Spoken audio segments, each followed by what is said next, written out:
ইল্লাল্লাহু মুহাম্মাদুর রাসূলুল্লাহ। সম্মানিত ভাইরা আমার, সুন্দর করে বুঝুন, ইসলাম প্রচার শুধু ইসলাম আমরা পেলাম, এই ইসলামটা কেমন কিভাবে হলো সুন্দর করে বুঝে দিন। আল্লাহর হাবিব জনাব মুহাম্মদ রাসূলুল্লাহ সাল্লাল্লাহু আলাইহি ওয়াসাল্লাম বলেন, ইসলাম হচ্ছে একটি শান্তির বাণী। ইসলাম যদি কেউ মেনে নেয়, ওই মুমিন সর্বসময়ের জন্য শান্তির মধ্যে বিরাজমান। সুবহানাল্লাহ বলেন। ইসলাম প্রচার করার জন্য বিশ্ব নবীর একজন সাহাবী হযরত সাদ বিন আবু ওয়াক্কাস রাদিয়াল্লাহু তাআলা আনহু বললেন, ইসলাম প্রচার করব। ইসলাম প্রচার করার জন্য হযরত আবু সাইদ বিন আবু ওয়াক্কাস রাদিয়াল্লাহু তাআলা আনহু রওনা শুরু করে দিলেন।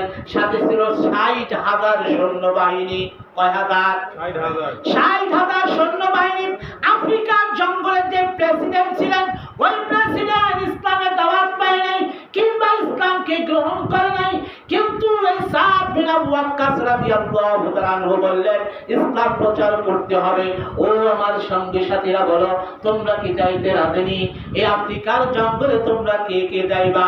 এই কথা শোনার পরে সমস্ত মুসলিম সেনাবাহিনী বললাম, আমার দলনেতা আপনি যা আদেশ করবেন তাতে আমরা রাজি, আমরা যাওয়ার জন্য প্রস্তুত। বাগদান কিতাব বর্ণনা করে হযরত আবু ওয়াক্কাস রাদিয়াল্লাহু তাআলা আনহু তার ৬০,০০০ সৈন্যবাহিনী নিয়ে রওনা দিল আফ্রিকার জঙ্গলে। কিন্তু আফ্রিকার জঙ্গলে যাওয়ার জন্য বিশাল একটা নদী হয়ে গেল। নদী বেঁধে গেল, সামনে পারাপার কোনো ব্যবস্থা নাই। এখন তো নৌকা, স্টিমার, এবার লঞ্চ, কথা বলেন ঠিক কিনা? তখনকার যুগে এরকম ব্যবস্থা ছিল না। আবু ওয়াক্কাস ডাক দিয়ে বলতেছেন, ও আমার সেনাবাহিনীরা, বলো তোমরা কি ইসলামের দাওয়াত এই আফ্রিকার জঙ্গলে পার প্রান্তে কি তোমরা ছেড়ে দিবে, নাকি অপর প্রান্তে তোমরা যেতে চাও? এই কথা শুনে সাহাবীরা বলল, সেনাবাহিনীরা বলল, আপনি আমাদের নেতা, অথবা আপনি যা বলবেন আমরা তাই শুনব। অতএব ওয়াক্কাস রাদিয়াল্লাহু তাআলা আনহু বললেন, সাহাবীরা তাহলে তোমরা আমার সাথে সাথে এই দোয়া পড়ে পড়ে ধাপ দিয়ে যাও, নাস্তাঈনু বিল্লাহি ওয়া নাতাওয়াক্কালু আলাইহি, হাসবুনাল্লাহু নি'মাল ওয়াকিল, নি'মাল মাওলা ওয়া নি'মান নাসীর। এই দোয়া পড়ে পড়ে হযরত আবু ওয়াক্কাস প্রথমে ঝাঁপ দিলেন। ঝাঁপ দিয়ে তার সমস্ত ৬০,০০০ সৈন্যবাহিনী নিয়ে বিশাল সেই নদীপাত্র, বিশাল স্রোত, ওই স্রোতের মধ্যে ঝাঁপ দিয়ে দিলেন। বড় বড় কুমির ছিল, হিংস্র প্রাণী ছিল, হিংস্র মাছ ছিল।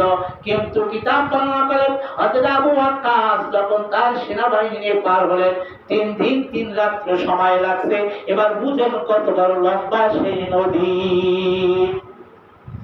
এবার অপর প্রান্তে যাওয়ার পরে আবু ওয়াক্কাস এর সৈন্যবাহিনীদেরকে ডাক দিয়ে বললেন, আমার সেনাবাহিনীরা, আমাদের সাথে যারা নদী পার হয়েছিল তারা কি সবাই ঠিক আছে, নাকি নদীর স্রোতে কিছু নিয়ে গেছে, নাকি ভাসিয়ে নিয়ে, নাকি চলে গেল, ভয়তে চলে গেছে, বলো? এবার বললেন, আমরা এমন মুসলিম জাতি নই, ইসলামের দাওয়াত দিতে এলে যে আমরা পিছন হতে যাই, এরকম সেনাবাহিনী আমরা নই। জোরে বলেন সুবহানাল্লাহ। এই জন্য মুমিনদের তালিম হওয়া দরকার। ইসলাম প্রতিষ্ঠিত হওয়ার জন্য জীবন দিতে রাজি, পিছন থেকে ভেঙে দিতে রাজি না। কথা বলেন ঠিক কিনা? কিছু আমরা লোক রয়েছি মঞ্চে উঠলে মাইক ফাটাই, কিন্তু বিশ্ব নবীর যখন বিরুদ্ধে কথা বলে কোনো কথা বলি না, আছে না নাই? আবার আমরা দাওয়াত করি, আমরা সবচেয়ে আশিকে রাসূল, কথা বলেন ঠিক কিনা?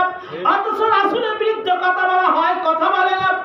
কেননা তাহলে আমি পাতে বড় বড় মাছের রান পড়বে না, মুরগির রান পড়বে না, বড় বড় মাছ আসবে না, টাকার মুসা আসবে না। এই জন্য মঞ্চে শুধু কাপাই, মাঠে নাই। কিন্তু আবু ওয়াক্কাস রাদিয়াল্লাহু তাআলা সৈন্যরা বলতেছেন, আমরা এমন মুমিন নই, ইসলাম নেতাকে সামনে রেখে পালিয়ে যেতে পারি না। বাচ্চার কিতাব বর্ণনা করেন, তখন বললেন, বলো কার কি সব ঠিক আছে কিনা? মানসামানার দিকে তাকিয়ে সবাই বলল ঠিক আছে। একজন সেনাবাহিনী ডাক দিয়ে বললেন, ও আমাদের নেতা, আমি যে বাটিটায় পানি খাইতাম ওই বাটিটা আমি খুঁজে পাচ্ছি না। হযরত আবু ওয়াক্কাস ডাক দিয়ে বললেন, আমার বিশ্বাস, যার জন্য ইসলাম প্রচার করার জন্য আসলাম, ইসলামের জন্য দ্বিধাদ্বন্দ্ব করি নাই, আমার বিশ্বাস একজন মুজাহিদের মাল সামানো দূরের কথা, লবণ খাওয়ার বাটি পর্যন্ত হারিয়ে যেতে পারে না। এবার ইমানি জজবা বাপজান কিতাব বলেন, এই কথা বলতে শুধু বাকি অমনি করে আওয়াজ হলো, আর সাহাবীরা তাকিয়ে দেখলো আওয়াজটা কোথায়। অমনি করে আওয়াজ বেড়ে এসলো, যাও তোমাদের বাটি তোমাদেরকে দিয়ে দেওয়া হলো। পানির ভিতরে ঢেউ খাইতেছে ওই বাটিটা। জোরে বলুন সুবহানাল্লাহ। সৈন্য বলল, আবু ওয়াক্কাস আমাদের নেতা, আল্লাহর ইজ্জতের কসম, এটাই আমার সেই বাটি। বাদশাহ, এটার নাম হলো ইসলাম। এবার ওয়াক্কাস রাদিয়াল্লাহু তাআলা গেলেন আফ্রিকার জঙ্গলে। বাদশাহ বুঝলেন এদের সাথে যুদ্ধ করতে হবে, না হলে ইসলাম প্রচারের জন্য এসেছে। এবার বললেন কোথায় থাকতে দিবে। দেখবেন এক রাজ্যে যদি আরেকজন অতিথি আসে তাহলে তাহাকে ভালো একটা অভ্যর্থনা জায়গা দেয়। কথা বলেন ঠিক কিনা? এক একটা পররাষ্ট্রমন্ত্রী যখন বিভিন্ন দেশে যায় তার জন্য আলাদা জায়গা আছে না নেই? কিন্তু আফ্রিকার জঙ্গলের বাদশা মনে করলেন এর সাথে যুদ্ধ করব কি, আমাদের যে বড় জঙ্গল রয়েছে ওই জঙ্গলের ভিতরে বাঘ আছে, সিংহ আছে, বড় বড় জন্তু আছে মানুষকে খেয়ে ফেলার মতো, অতএব ওই জঙ্গলের ভিতরে ছেড়ে দিলাম, ওদেরকে ওখানে থাকতে দাও। এরা হলো হিটলারি বুদ্ধি, এরা চেয়েছিল মুসলমান ওখানে থাকবে আর সিংহ গন্ডার গুলো তাদেরকে মেরে ফেলবে, যুদ্ধ করা লাগবে না, তারা বুঝবে আফ্রিকার পাওয়ার কেমন। বাপজান কিতাব বর্ণনা করেন, আবু ওয়াক্কাস যখন তার সঙ্গ সাথীদের নিয়ে শুয়ে গেলেন, কিন্তু পাখির আওয়াজ আছে না নাই? পাখির আওয়াজ, বিভিন্ন পাখি জন্তুর আওয়াজে তাদের ঘুম নষ্ট হয়ে যায়। হযরত ওয়াক্কাস রাদিয়াল্লাহু তাআলা আনহু একটা পাহাড়ের চূড়ায় দাঁড়ালেন। পাহাড়ের চূড়ায় দাঁড়িয়ে তরবারিটা ঘুরিয়ে ঘুরিয়ে বলতেছে, ও আফ্রিকার জঙ্গলের পশু পাখিরা শুনে নাও, আমি বিশ্ব নবীর সাহাবী, খবরদার খবরদার, ইসলাম প্রচার করার জন্য আফ্রিকার জঙ্গলে এলাম, মাত্র 40 মিনিট টাইম দিলাম। এই 40 মিনিট টাইমের ভিতরে যে যেখানে পারো তোমরা চলে যাইবা। জঙ্গলার ভিতরে যদি কাউকে ডাকা হয় এই তরবারি দিয়ে তাকে টুকরো টুকরো করে দিব।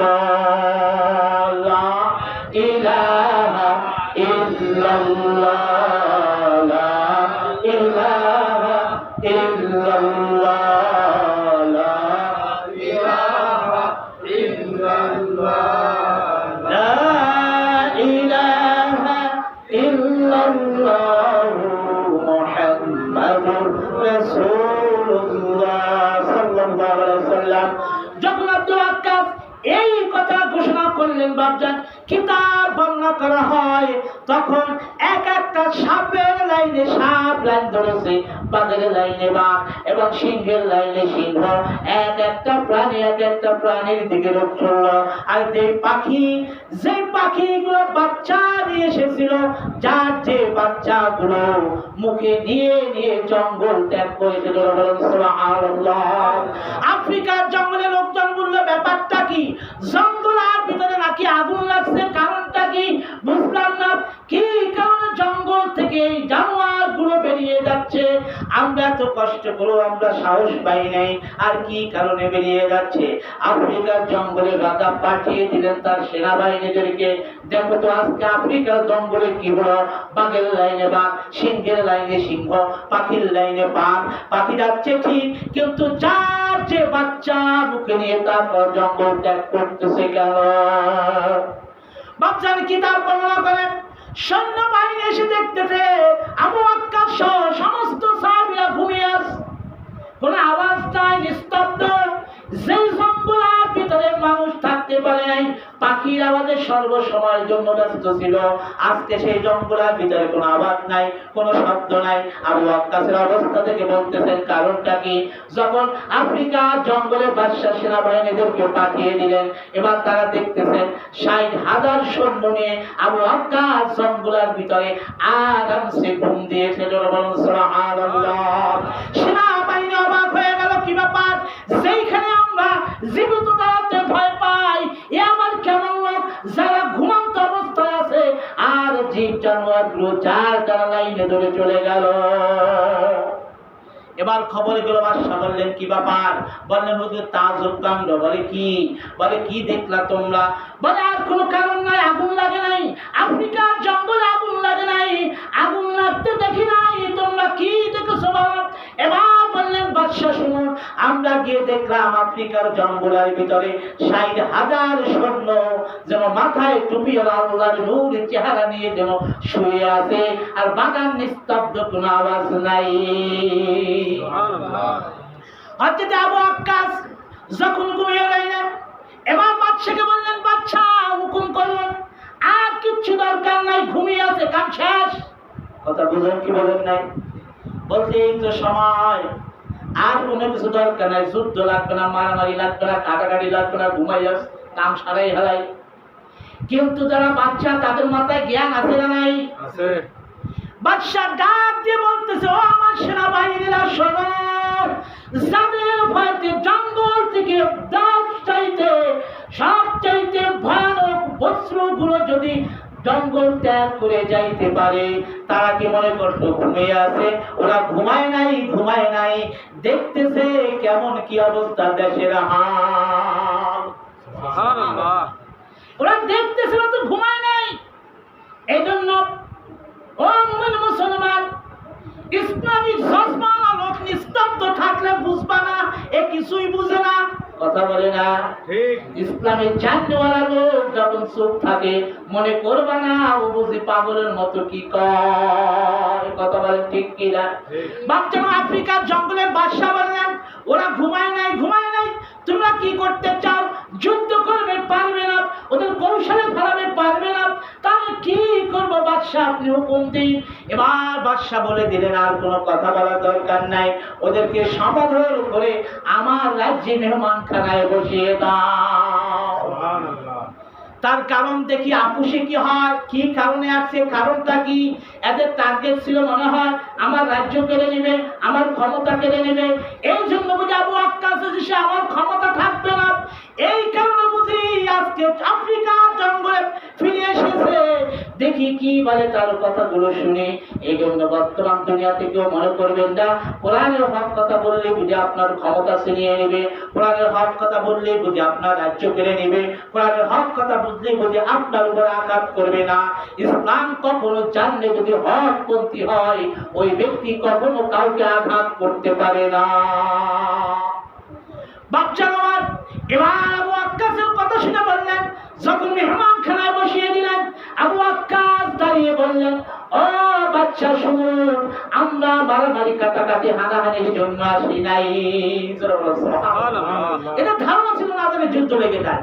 তখন আবু ওয়াক্কাসকে প্রশ্ন করো, তোমরা কেন এলে, তোমরা কি কারণে এনেছো, কারণটা কি বলো?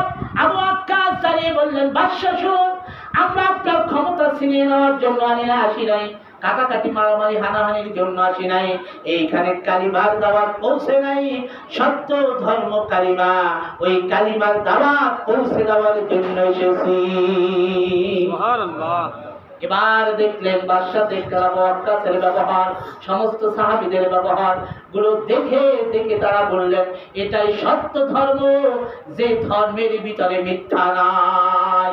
আমরা টুপিও ঠিক দেই, লম্বা দাড়িও ঠিক আছে, কুত্তাও ঠিক আছে, কিন্তু কথায় কথায় মিথ্যা আছে না নাই?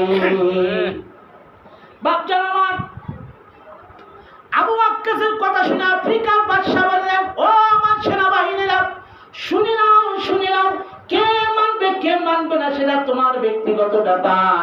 আমার কাছে ভালো লাগলো, আমি কালিমা পড়ে মুসলমান হয়ে গেলাম। লা ইলাহা ইল্লাল্লাহ, লা ইলাহা ইল্লাল্লাহ।